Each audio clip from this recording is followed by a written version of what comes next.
Fa, fa 17 dies que no puig al terrat i avui vaig a posar com a mostra un botó.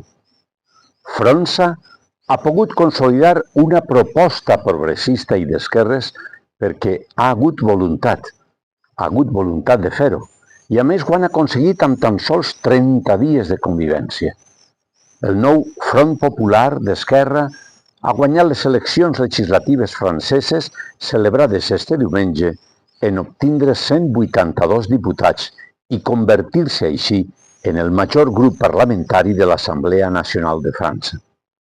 Ensemble, el bloc capitanejat pel partit de l'actual president de la República Francesa, Emmanuel Macron, esdevé el segon grup parlamentari en fer-se amb 168 escons.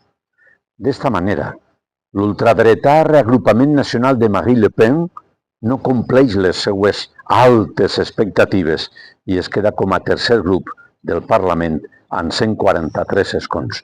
Amb aquests resultats no està tot resolt, però s'ha fet un gran pas a la cinquena república.